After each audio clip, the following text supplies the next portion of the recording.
សួស្តីបងប្អូនទាំងអស់គ្នាយើងចាប់មកធ្វើលំហាត់ជាមួយខ្ញុំតទៀតអូខេយើង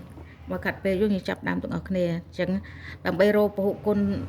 រួមទុយបំផុតរវាង10 15និង10 15 20និង25ចាយើងត្រូវឆ្លងកាត់ពីតួចែករួមធំបំផុតអញ្ចឹងយើងរកតួចែករួមធំបំផុតសិនអញ្ចឹងតួចែករួមធំបំផុតរវាង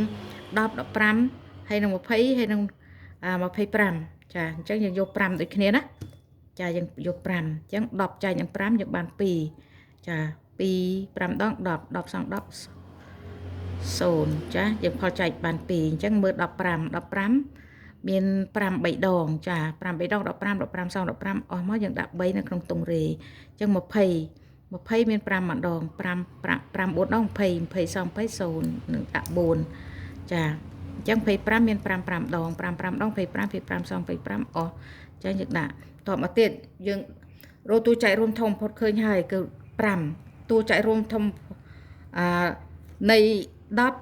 15 20និង25គឺ5ចាបន្ទាប់ពីរកតួចែករួមធំបំផុតហើយយើងទៅរកពហុគុណរួមអញ្ចឹងយើងត្រូវយកតួចែករួមនេះយកមកគុណជាមួយនឹងផល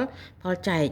ទាំង4នេះអញ្ចឹងយើងបាន5 5ដង25អញ្ចឹងយើងដាក់25នៅក្នុងខាងឆ្វេង25មកយើងស្មាតមកបន្ទាប់មកទៀតបន្ទាប់ពីយើងបានហើយយើងយកនេះប្រគុណបញ្ចូលគ្នាចា4 3ដង12ចាយើងបាន12ណា12បូកនឹង2 12គុណនឹង2យើងបាន24ចាយើងដាក់24មកនេះមកហើយយើងរកកន្លែងទីតាំងដាក់យើងត្រូវដាក់ខ្ទង់ទី5ណា1 2 3 4 5ចាយើងដាក់ខ្ទង់ទី5អញ្ចឹង20នៅក្នុងខ្ទង់ទី5 4នៅក្នុងខ្ទង់ទី4អូខេអញ្ចឹងយើងសម្អាតអានេះទីតាំងណាយើងធ្វើតាមវិធីគុណធម្មតាអូខេបន្ទាប់មកយើងគុណ4 2ដង4 2ដង08ចា08យើងដាក់ក្នុងខ្ទង់ទី2 4 5ដង20អញ្ចឹង2បូកនឹង8 10ចា10យើងដាក់បូក10ក្នុងខ្ទង់ឆ្វេងទៅហើយសម្អាតខ្ទង់ទី2នេះចេញមកចាយើងបានប៉ុណ្ណេះ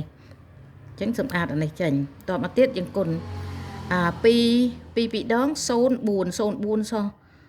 4បូក1 5ចាតមកទៀត2 5ដង10ចា2 5ដង10គឺ10ហ្នឹងដាក់នៅខ្ទង់នេះចាអញ្ចឹងយើងបានបន្ទាប់មកយើងគុណចម្លើយចុងក្រោយគឺ600អូខេអញ្ចឹងពហុគុណរួមតូចបំផុតគឺ600គុណរួមតូចពហុគុណរួមតូចបំផុតរវាង10 15 20ហើយនិង25គឺ600អូខេអរគុណច្រើនបងប្អូនទាំងអស់គ្នាតាមដានហើយបើមានចម្ងល់សួរខ្ញុំផង